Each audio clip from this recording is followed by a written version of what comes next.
السلام عليكم ورحمة الله وبركاته. magacaygu waa Cali Camir Xasan. Kusoo dhawaada mar kale muuqaal cusub.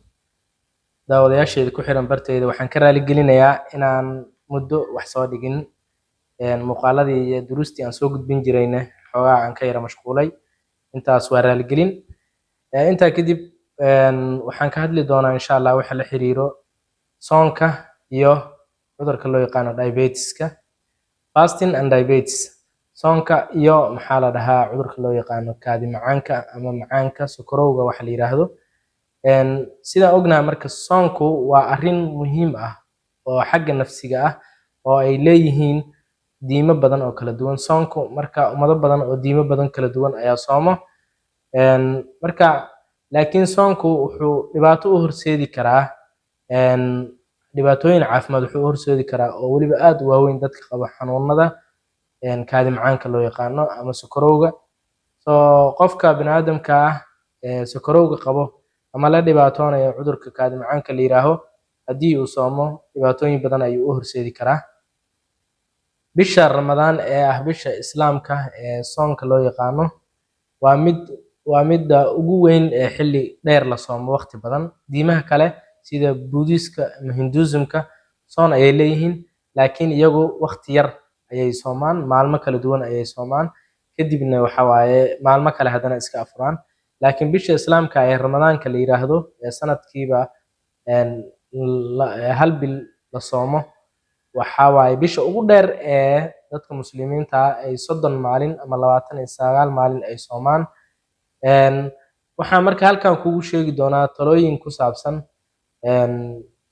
soonka haddii aad tahay qof qaba cudurka kaadi macaanka la yiraahdo ama diabetiska.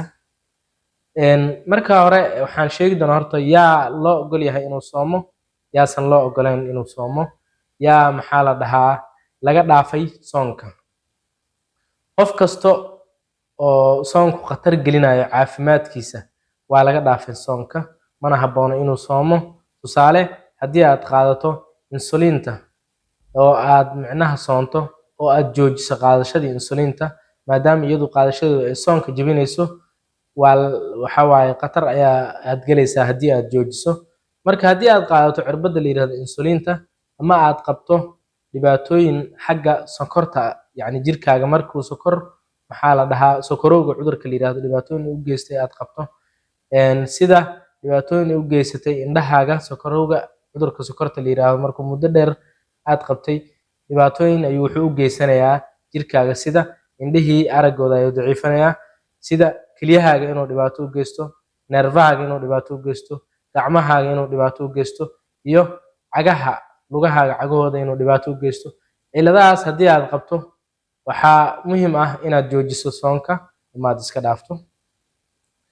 Markaas kadib marka waa inaad dhakhtarkaaga kala tashataa inaad soomi karto iyo inaadan soomi karin. Marka haddii aad sokorowga la nooshahay ama kaadi macaan aad qabto calaamadahaasna aad leedahay oo dhibaato kelyahaagii iyo neerfahaagii iyo maskaxdaadii ay calaamado maxaa la dhahaa u geysatay sokortu waa inaad la tashataa dhakhtarkaaga inaad soomi karto iyo inaadan soomi karin. Sidoo kale yaa marka aan loo ogolayn absolutely inay soomaan waxaa waaye dadka aan inay soomaan aysan ahayn oo sida caadiga diinta Islaamka bay inoo sheegtay caruurta kow, dadka waaweyn ee xanuunsan ee dhimirka la, dadka maxaa la dhahaa waayeelada ah iyo hooyada uurka leh iyo wixii intaas soo raacay la halmaalo sida qofkii asoo caafimaad qabay oo kale hal mar waali ay kusoo booday oo kale waxaas oo kale soonkii waa laga rafciyay ama waa laga dulqaaday qasabna maahan inay soomaan oo waa laga dhaafay. Marka soonka haddii aanu sii guda galno isbedelada ku yimaado cunooyinka uu cunayo qofka sokorowga qaba ama la nool cudurka kaadi macaanka la yiraahdo isbedelada ku imaanayo cunadiisa inkastoo mar walbaba cunadiisu ay ahayd mid iska xadidan haddana xilliga soonka isbedelka ku yimaado qofka la nool cudurka macaanka la yiraahdo ayaan wax ka taaban doonaa insha Allah ama qofka sooman. Inta lagu guda jiro bisha barakeysan ee Ramadaan soonka qaabka cuntada aad qaadanayso aad bay uga duwan tahay xilliyada kale cunada aad cunayso. Marka bisha soon cunada aad qaadato way ka duwan tahay bilaha kale cunada aad qaadanayso sababtu waxay tahay mar walbaba soonka wuxuu wataa sha'nigiisa iyo inuu ka duwan yahay qaabka qofka lifestyle-kiisa ama noloshiisa uu u nool yahay bishaas intuu ku jiro, sababtoo ah afur ayuu samaynayaa, cunayaa, suxuur ayuu usoo kacayaa, maanta dhan waa gaajaysan yahay. Marka waxyaabo badan ayaa cunooyinkaagii isbeddel badan ayaa ku imaanaya. Si kastaba waxay muhiim ah in la ilaaliyo isku dheelitirnaanta cuntada. Cuntadaada waa inay ka koobnaataa dhammaan cunooyinka la cuno maxaa la dhahaa kala duwan, haddii ay yihiin kuwii fiberka la yiraahdo, haddii ay yihiin kuwii carbohydrate-ka keliya laga helayo, haddii ay yihiin kuwii laga helayo vitaminska, haddii ay yihiin kuwa laga helayo mineralska iyo maxaa la dhahaa calciumka. Marka cunadaadu waa inay ka koobnaataa dhammaan noocyada kala duwan ee cunada la cuno. Haddii aad qabto marka sokorow oo aadna sooman tahay, waxaa fiican inaad marka cuntadaada ku darto cuntooyinka sokorta ku yar tahay, ee sokorowga micnaha aanan kugu sii kicinaynin ama cudurkan sokorowga la yiraahdo aan sii badinaynin. Marka haddii aad tahay qof micnaha soomaayo haddana la nool cudurkii kaadi macaanka, waa inaad cuntadaada ku darto cunooyin aadna u badiso cunooyin aan sokorta sare usii qaadaynin, si tartiib tartiib ahna jirkaaga uu nuugi karo.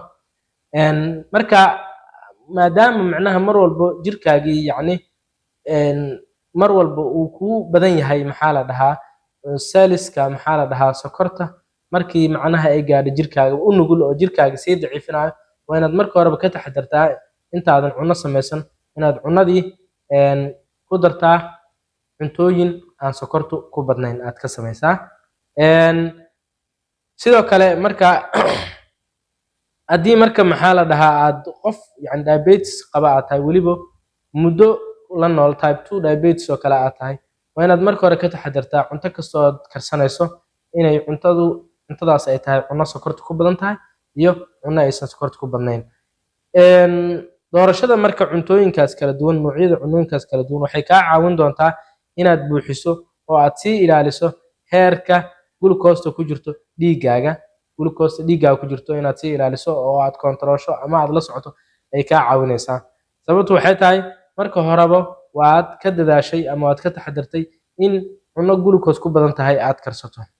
Weliba xitaa xilliga soonka, xilliyada kale iyo xilliga soonkaba mar walba waxay kaa caawinaysaa inaad kontaroosho glucose dhiigaaga raacaysay, maadaama aad dagaal kula jirto dhiigaaga inay yani glucose badan gaarto.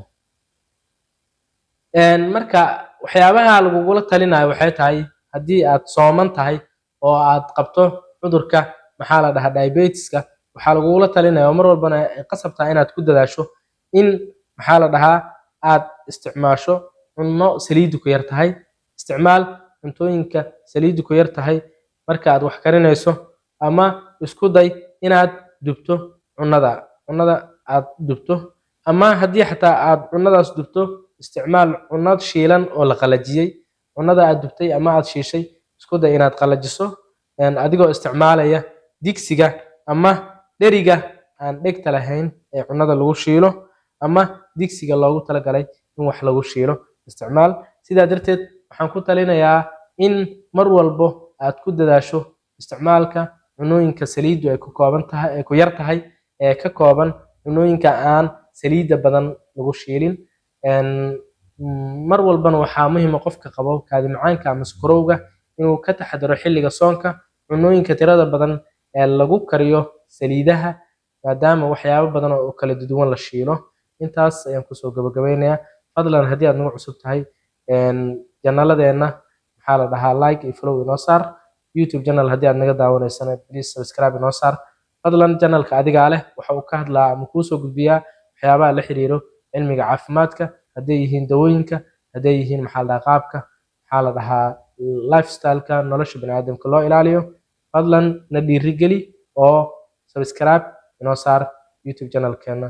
Asalaamu calaykum waraxmatullahi wabarakaatu.